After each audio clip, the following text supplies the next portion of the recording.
اور اس پہلے حصے کے 3 باب بتائے تھے کہ اس پہلے حصے کے 3 باب ہیں، جن میں سے پہلا باب آیت نمبر 1 سے لے کے آیت نمبر 20 تک وہ بھی مکمل ہو چکا، اور دوسرا باب تھا آیت نمبر 21 سے لے کر آیت نمبر 39 تک وہ بھی مکمل ہو چکا۔ اب یہاں سے آیت نمبر 40 سے لے کر آیت نمبر 96 تک پہلے حصے کا تیسرا باب شروع ہو رہا ہے۔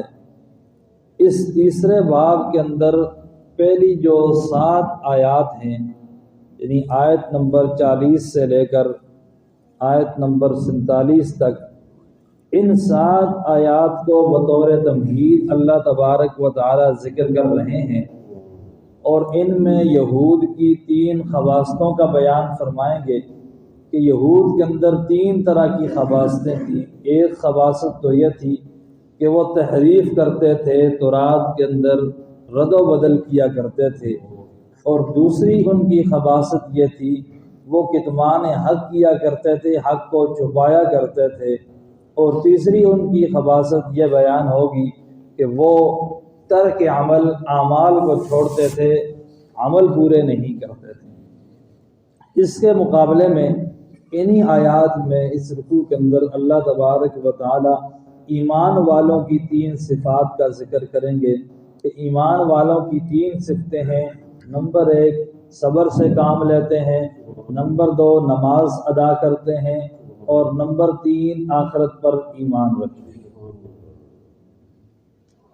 اس کے بعد یعنی اس رکوع کے پورے ہو جانے کے بعد باقی آیات میں آیت نمبر 47 سے لے کر آیت نمبر 96 تک اللہ تبارک و تعالی یہود کو 6 طرح کے خطاب فرمائیں گے۔ یہود کو 6 طرح کے خطاب فرمائیں گے۔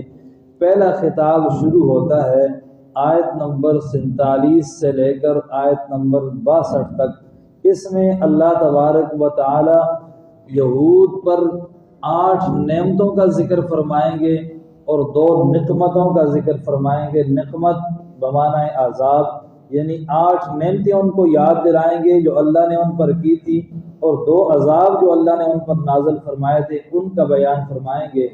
8 نعمتیں کون کون سی؟ نمبر 1 نجات من فرعون، کہ فرعون سے اللہ تبارک و تعالی نے انہیں کیا دی؟ نجات دی۔ نمبر 2 نجات من الغرق، کہ بنی اسرائیل کو غرق ہونے سے اللہ تبارک و تعالی نے کیا بچایا۔ نمبر 3 اعطاء الکتاب، کہ بنی اسرائیل میں حضرت موسیٰ علیہ السلام کو بھیجا اور ان کو کیا دی؟ کتاب دی۔ حضرت عیسیٰ کو بھیجا بنی اسرائیل میں اور ان کو بھی کیا دی؟ کتاب دی۔ نمبر 4 عفو بین القتل، یعنی جو ایک دوسرے کو قتل کرنے کا سلسلہ شروع ہو گیا تھا، اللہ تبارک و تعالی نے اس سے درگزر فرمایا۔ نمبر 5 جو نعمت ان پر ذکر کی گئی وہ ہے حیات بعد الممات، کی دنیا کے اندر دوبارہ زندگی انہیں نصیب کی۔ اور نمبر 6 تسدید الغمام، یہ اس بھی بیان کر رہا ہوں تاکہ خلاصہ آپ کے ذہن کے اندر آ جائے کہ یہ جو آیات ہم پڑھ رہے ہیں تو ان کا خلاصہ کیا ہے۔ تو ان پر بادلوں کا سایہ میدان طے کے اندر جب وہ زندگی گزارتے رہے تو وہاں پر بادلوں کا سایہ اللہ تبارک و تعالی نے ان پر نازل فرمایا۔ اور نمبر 7 جو نعمت ان کو اللہ تبارک و تعالی نے دی وہ تھا انزال المن والسلوى، کہ آسمان سے اللہ تبارک و تعالی من اور سلوہ تتر بطیر یہ ان کے لیے کھانے کے لیے نازل فرماتے تھے۔ اور نمبر 8 انفجار الفجور عیون من الحجر، کہ اللہ تبارک و تعالی نے پانی کے چشمے جاری کیے پتھر سے۔ یہ 8 نعمتیں ہیں جن کو اللہ تبارک و تعالی آیت نمبر 47 سے لے کر آیت نمبر 62 تک ذکر فرمائیں گے، اور ان میں 2 عذاب اللہ تبارک و تعالی بھی ذکر فرمائیں گے۔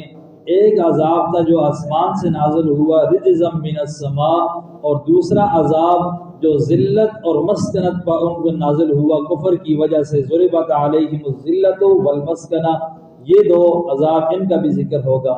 پھر آیت نمبر 63 سے لے کے آیت نمبر 82 تک وہاں اللہ تبارک و تعالیٰ ان کے بڑوں کی 3 خباثتیں ذکر فرمائیں گے اور ان کے چھوٹوں کی 4 خباثتیں ذکر فرمائیں گے۔ وہ وہاں تفصیل انشاءاللہ تعالی جب وہاں پہنچیں تو وہیں پر ذکر کریں گے۔ اب یہاں اللہ تبارک و تعالی نے خطاب فرمایا یا بنی اسرائیل، اس سے پہلے خطاب تھا یا ایھا الناس، عام خطاب پوری دنیا کو، ایک کائنات انسانی کے لوگوں۔ تو اللہ تبارک و تعالی نے تمام انسانوں کو مخاطب کر کے کہا اعبدوا ربکم، اپنے رب کی عبادت کرو۔ اس پر دلائل بھی ذکر کیے، تفریعات بھی ذکر کی، اور اب اللہ تبارک و تعالی خاص بنی اسرائیل کو ذکر کر رہے ہیں، ان کو خطاب کر رہے ہیں۔ اسرائیل یہ نام تھا صفاتی حضرت یعقوب علیہ السلام، حضرت یعقوب علیہ السلام کا نام تھا۔ اسرا کا معنی ہوتا ہے بندہ، ایل اللہ کا نام ہے، یعنی اللہ کا بندہ۔ اسرائیل کا ترجمہ ہوگا عبداللہ، اسرائیل کا ترجمہ کیا ہوگا؟ عبداللہ۔ بنی اسرائیل یعنی اسرائیل حضرت یعقوب علیہ السلام کی اولاد۔ یہ مکی صورتوں کے بعد مدنی صورت ہے جو مدینہ طیبہ میں پہلے جا کے نازل ہوئی۔ تو مدینہ طیبہ میں زیادہ تر یہود آباد تھے، مکہ مدینہ کے ارد گرد سارے یہود آباد تھے۔ تو اللہ تبارک و تعالی نے خاص ان کو خطاب فرمایا۔ اس کی وجہ یہ تھی کہ بنی اسرائیل میں اللہ تبارک و تعالی نے حضرت یعقوب علیہ السلام سے لے کے حضرت عیسیٰ علیہ السلام تک 4000 نبیوں کو بھیجا، 4000 نبیوں کو بھیجا۔ اب ساروں کی نظریں ان پر لگی ہوئی تھی کہ یہ محمد صلی اللہ علیہ وسلم سے کیا معاملہ کرتے ہیں۔ اب ان کے پاس علم بھی ہے کتاب کا، تورات کا، انجیل کا۔ اب دیکھتے ہیں یہ کیا کرتے ہیں، یہ ایمان لاتے ہیں یا نہیں لاتے۔ اگر یہ ایمان لائے تو پھر ہم بھی ایمان لے آتے ہیں، اگر یہ ایمان نہیں لاتے تو ہم بھی ایمان نہیں لاتے۔ اس لیے کہ تو پہلی شریعتوں کو جاننے والے ہیں، انہیں تو پتہ ہے کہ کس نبی نے آنا ہے اور کس نبی نے نہیں آنا۔ تو خاص اللہ تبارک و تعالیٰ نے ان کو مخاطب کر کے فرمایا کہ تم ایمان لے آؤ۔ تمہارے ایمان لانے کی وجہ سے دیگر لوگ بھی کیا کریں گے، ایمان لے آئیں گے، اور تمہارے ایمان لانے کی وجہ سے دیگر لوگ بھی کیا کریں گے، انکار کر دیں گے۔ یا بنی اسرائیل، اے بنی اسرائیل، اذکروا، یاد کرو، نعمتی، میری ان نعمتوں کو، التی انعمت علیکم، جو میں نے تم پر انعام کی، وَأَوْفُوا بِعَهْدِي، اور پورا کرو میرے وعدے کو، اوفی بعہدکم، میں پورا کروں گا تمہارے وعدے۔ تم اپنا وعدہ پورا کرو کہ جو تم نے وعدہ الست کیا تھا عالم ارواح میں نے پوچھا تھا الست بربکم قالوا بلی، کہ میں تمہارا رب ہوں کہ نہیں؟ تم نے کہا تھا جی ہاں آپ ہمارے رب ہیں۔ اس وعدے کو پورا کرو۔ یا وہ وعدہ جو تم نے کیا تھا کہ جب نبی آخر الزمان آئیں گے ہم ان پر ایمان لائیں گے، اس وعدے کو کیا کرو، پورا کرو۔ اور ایک وعدہ سورہ مائدہ کے اندر اللہ تبارک و تعالی نے ذکر فرمایا ہے، یا اس وعدے کو کیا کرو، پورا کرو۔ اب نبی آخر الزمان پر ایمان لا کر آپ اپنا وعدہ پورا کرو گے، اوف بعہدکم، میں جنت میں داخل کر کے اپنا وعدہ پورا کرو۔ آپ ایمان لے آؤ، اپنا وعدہ پورا کرو، میں جنت میں داخل کر کے اس نعمت کی، اس ایمان لانے کی، اس تمہارے وعدے کے پورا کرنے کی کیا کروں گا، جزا دوں گا۔ وَإِيَّايَ فَارْهَبُونَ، دنیا والوں سے نہیں ڈرنا، خاص مجھ ہی سے ڈرنا ہے۔ مال کم ہونے کا خطرہ نہ کرنا، مجھ سے ڈرتے رہنا۔ وَآمِنُوا بِمَا أَنزَلْتُ مُصَدِّقًا، اور ایمان لاؤ بما، اس چیز پر، انزلت جو میں نے نازل کی، مصدقاً تصدیق کرنے والی ہے، لما معکم، اس چیز کی جو تمہارے پاس ہے۔ یعنی اس قرآن کی تصدیق کرو، قرآن پر ایمان لاؤ۔ یہ قرآن تمہارے پاس موجود کتاب تورات کی تصدیق کرنے والی۔ تورات کے اندر جو مسائل اہم بیان ہوئے، عقیدہ توحید، عقیدہ رسالت، عقیدہ آخرت، ان تمام مسائل میں یہ ان کی کیا کرنے والی ہے، تصدیق کرنے والی ہے۔ جس طرح اللہ تبارک و تعالی نے سورہ بنی اسرائیل کی دوسری آیت کے اندر بیان فرمایا، وہ یہ تھا سبحان الذی اسریٰ بعبدہ لیلا من المسجد الحرام الى المسجد الاقصى الذي باركنا حوله لنريه من آیاتنا انه هو السمیع البصیر. یہ انہی سے خطاب ہے. وآتینا موسیٰ الکتاب، وآتینا موسیٰ الکتاب، اور ہم نے دی موسیٰ علیہ السلام کو کتاب. وجعلناہ، اور ہم نے بنایا اس کتاب کو یا موسیٰ علیہ السلام کو ہدن، ہدایت کا ذریعہ، لبنی اسرائیل، بنی اسرائیل کے لیے. اللہ تتخذوا من دونی وکیلا، تورات کے اندر کیا بیان کیا تھا؟ اللہ تتخذوا من دونی وکیلا، میرے علاوہ کسی اور کو کارساز نہ بنانا، میرے علاوہ کسی اور کو اپنا مددگار نہ بنانا. یہ عقیدہ توحید جس طرح تورات کے اندر بیان ہوا، اسی طرح اللہ نے قرآن کے اندر بھی بیان فرمایا. سورہ مزمل کے اندر اللہ تبارک و تعالی بیان فرماتے ہیں رب المشرق و رب المغرب، کہ اللہ تبارک و تعالی مشرق کا بھی رب ہے، مغرب کا بھی رب ہے. اور آگے فرمایا لا الہ الا ہو، نہیں ہے کوئی معبود مگر اللہ ہی. فاتخذہ وکیلا، اسی کو کیا بناؤ؟ کارساز بناؤ. اور فرمایا کہ تورات کے اندر کیا تھا؟ اللہ تتخذوا من دونی وکیلا، میرے علاوہ کسی کو کارساز نہ بنانا. اس تورات والے حکم کی اللہ یہاں کیا کر رہے ہیں؟ تصدیق کر رہے ہیں. قرآن اس حکم کی تصدیق کرتا ہے. فاتخذہ وکیلا، اللہ کو کیا کرنا؟ وکیل بنانا اور کارساز بنانا. ولا تکونوا اول کافر بہ، اور پہلے کافر نہ بن. پہلے کافر. اب سوال پیدا ہوتا ہے کہ نبی علیہ السلام کہاں مبعوث ہوئے؟ مکہ میں آئے تھے نا. قرآن مکہ میں پہلے نازل ہوا تھا. انکار پہلے کس نے کیا تھا؟ مکہ والوں نے کیا تھا، مشرکین مکہ نے کیا تھا. ان کو کیوں کہا جا رہا ہے کہ تم پہلے کافر نہ بنو؟ تفسیر بسیط کے اندر لکھتے ہیں لأن الخطاب لعلماء اليہود، یہ جو خطاب ہے یہ یہود کے علماء کے لیے، یہ یہود کے علماء کے لیے. کیا مطلب؟ فَإِذَا كَفَرُوا، جب وہ علماء یہود کفر کریں گے، انکار کریں گے اس قرآن کا، کفر معه اتباعه، تو ان کے ساتھ ان کے پیروکار بھی کیا کریں گے؟ انکار کریں گے. اب ان علماء یہود جو مدینہ کے اندر بس رہے تھے، بڑے بڑے علماء، بڑے بڑے پیر درویش، تو یہ اگر انکار کریں گے اس قرآن کا، جن کو ان تمام صفات کا، قرآن کی جامعیت کا، نبی علیہ السلام کے حق ہونے کا علم ہے، یہ انکار کریں گے تو ان کے ساتھ ان کے پیروکار بھی کیا کریں گے؟ مشرکین مکہ نے جو انکار کیا تھا وہ دانستہ طور پر نہیں کیا تھا، وہ غیر دانستہ، ان کو تو علم ہی نہیں تھا، ان کو تو پتہ ہی نہیں تھا کہ یہ نبی ہے، آنا ہے نہیں آنا. یہود کو تو پتہ تھا، انہوں نے تورات کے اندر پڑھ رکھا تھا، تمام صفات جانتے تھے، اوصاف جانتے تھے، وقت جانتے تھے، قبیلہ اور خاندان جانتے تھے. نبی علیہ السلام کے تمام اوصاف ان کے سامنے تھے، اور انہوں نے جان لیا تھا کہ یہی وہ نبی آخر الزمان ہے. اس کے باوجود ایمان نہیں لائے، تو ان کا ایمان نہ لانا وہ آئندہ آنے والی نسلوں کے لیے بھی کیا بن گیا؟ انکار کا ذریعہ بن گیا. اس لیے انہوں نے کہا کہ تم پہلے کافر ٹھہرائے جاؤ گے. اگر تم انکار کرو گے گویا ایسے ہو کہ انکار کرنے والوں میں سب سے پہلے تم ہو، اور آئندہ جتنے لوگ انکار کریں گے ان کا وبال بھی تم پر ہو. اس لیے فرمایا کہ پہلے کافر نہ بننا. اس سے پتہ یہ چلتا ہے کہ بندے کو اگر حق بات معلوم ہو اس کے باوجود وہ کیا کرے؟ اس کو چھپائے، تو وہ باقیوں کا وبال بھی کیا ہوگا؟ اس پر ہوگا. وَلَا تَشْتَرُوا بِآيَاتِي ثَمَنًا قَلِيلًا، اور نہ خریدو میری آیتوں کے عوض تھوڑا سا ثمن، میری آیتوں کو بیچ کے تھوڑا سا سامان، یعنی تھوڑی آیتوں کے بدلے تھوڑے سامان کے بدلے میری آیتوں کو فروخت نہ کرو. اب ثمناً قلیلا، یعنی تھوڑا سامان ہو، تھوڑا پیسے ہوں، ان کے بدلے میں نہ بیچیں. تو زیادہ ہو تو بیچ سکتے ہیں.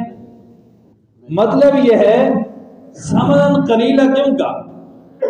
کہ قرآن کی ایک آیت، ایک لفظ، اس کو ایک طرف رکھو، پورے جہان کو ایک طرف رکھو، یہ سب اس ایک لفظ کے بدلے میں دو دو متاع قلیل، یہ تو تھوڑا سا سامان.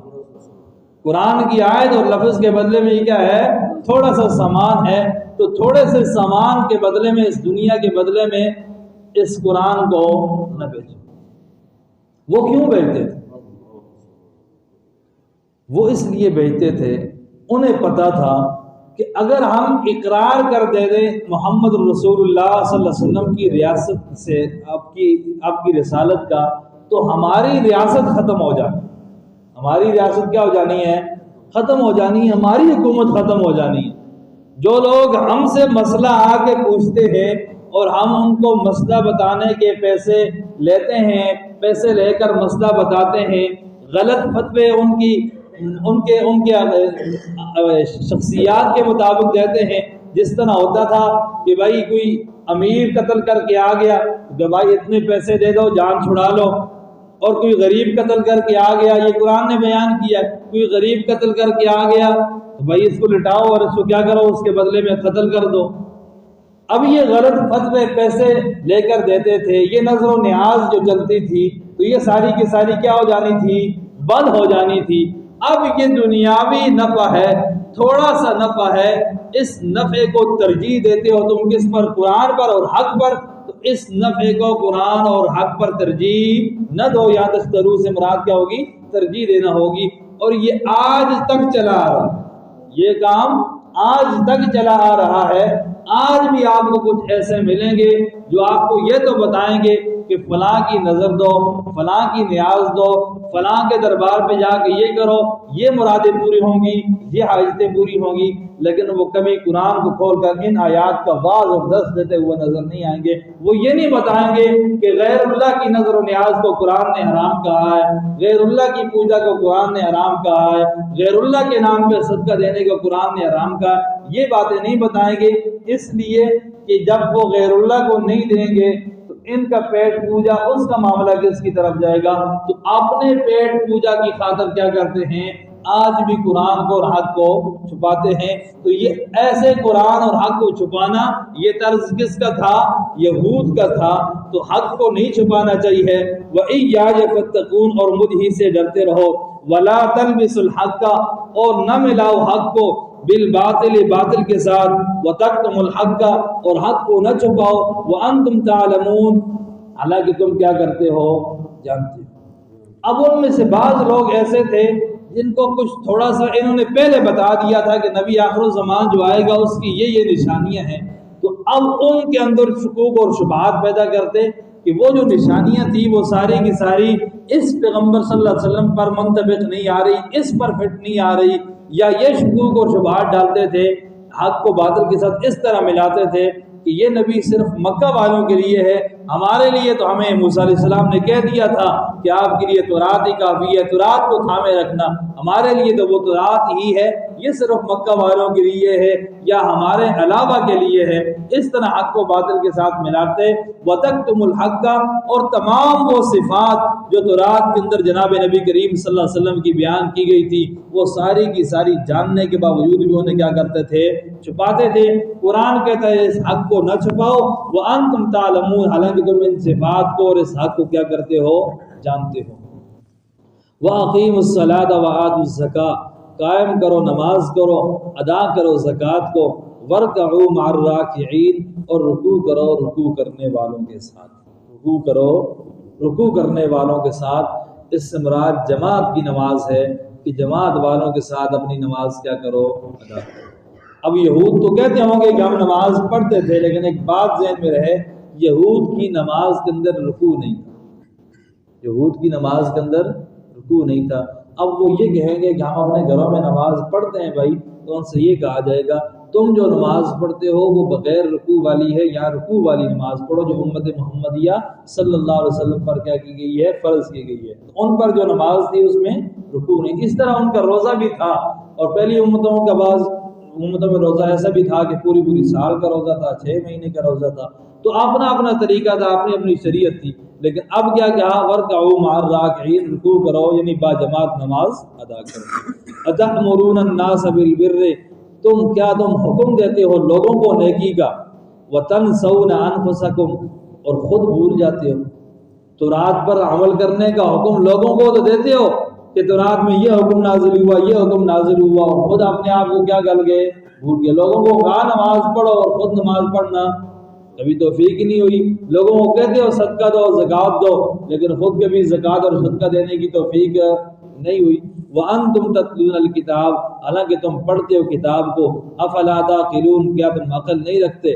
وَاسْتَعِينُوا بِالصَّبْرِ وَالصَّلَاةِ، یہ ایمان والوں کی صفت بیان ہو رہی ہے کہ میں نے سورہ فاتحہ کے بعد سورہ بقرہ شروع کرتے وقت ایک ربط بتایا تھا، ایک تعلق بتایا تھا کہ سورہ بقرہ کو فاتحہ کے بعد کیوں ذکر کیا گیا. اس لیے کہ وہاں تھا کہ بھائی صبر اور صلاۃ کا ذکر تھا، اور وہاں استعانت کا ذکر تھا، اللہ سے مدد طلب کرنے کا ذکر تھا کہ ایمان والوں کو چاہیے کہ وہ اللہ سے مدد کرے. ایاک نعبد و ایاک نستعین. تو یہاں اس صورت کے اندر اللہ نے مدد کا طریقہ بتایا ہے کہ مدد کس طرح طلب کرنی ہے. تو فرمایا استعینوا بالصبر والصلاۃ، اللہ سے مدد طلب کرو صبر کے ذریعے اور نماز کے ذریعے. نماز اور صبر میں بڑی طاقت، نماز اور صبر میں کیا ہے؟ بڑی طاقت ہے. اللہ نے فرمایا ان اللہ مع الصابرین، اللہ کی معیت خاصہ ہوتی ہے صبر کرنے والوں کے ساتھ. اور چند اعمال ایسے ہیں جن کا اجر اللہ تبارک و تعالی بغیر حساب و کتاب کے دیں گے، جن کا کوئی حساب نہیں ہوگا، بغیر حساب کے اللہ تبارک و تعالی ان کا بدلہ دیں گے. ان میں سے ایک صبر ہے. ایک کیا ہے؟ انما یوفی الصابرون اجرهم بغیر حساب، کہ اللہ تبارک و تعالی صبر کرنے والوں کو ان کا اجر دیں گے بغیر حساب کے. اور اسی طرح ایک عمل روزہ ہے جس کا اجر بھی اللہ تبارک و تعالی بغیر حساب کے دیں گے. حدیث قدسی ہے، اللہ تبارک و تعالی کا ارشاد جناب نبی کریم صلی اللہ علیہ وسلم نقل فرماتے ہیں کہ اللہ فرما رہے ہیں الصوم لی، روزہ میرے لیے ہے، وانا اجزی بہ، اس روزے کا بدلہ بھی میں دوں گا. وانا اجزا بہ، روزہ میرا ہے اور اس کا بدلہ میں خود بندے کو ملوں. ٹھیک ہے، تو یہ صبر اور صلاۃ ان میں اللہ تبارک و تعالی نے بڑی طاقت رکھی ہے. پریشانی کا وقت ہو، غم کا وقت ہو، جناب نبی کریم صلی اللہ علیہ وسلم کا یہ معمول تھا کہ وہ نماز کی طرف کیا ہو جاتے تھے؟ متوجہ ہو جاتے تھے. ہمیں بھی کوشش کرنی چاہیے، کوئی غم آئے، پریشانی آئے، 2 رکعتیں پڑھ کر دیکھیں تو صحیح کہ اللہ تبارک و تعالی کرتے کہ ہیں. وَإِنَّهَا لَكَبِيرَةٌ إِلَّا عَلَى الْخَاشِعِينَ، اور بے شک یہ نماز بھاری ہے مگر خشوع کرنے والوں پر بھاری. منافقین کے لیے کیا کیا گیا کہ بھائی عشاء اور فجر کی نماز یہ منافقین پر کیا ہے؟ بھاری ہے. باقی نمازوں میں تو کوشش کرتے ہیں کہ شامل ہو جائے، لیکن عشاء اور فجر میں شامل نہیں ہو سکتے. حدیث میں کہا گیا کہ یہ نماز عشاء اور فجر ان پر کیا ہے؟ بھاری ہے. یہ صبر اور صلاۃ یا یہ نماز بھاری ہے لیکن خشوع کرنے والوں پر بھاری نہیں ہے. خشوع کرنے والے کون ہیں؟ الذین یظنون، وہ لوگ جو گمان کرتے ہیں، لفظی ترجمہ، لیکن ظن یہاں یقین کے معنی میں ہے. ظن ان الفاظ میں سے ہے جو شک کے لیے بھی استعمال ہوتا ہے، یقین کے لیے بھی استعمال ہوتا ہے.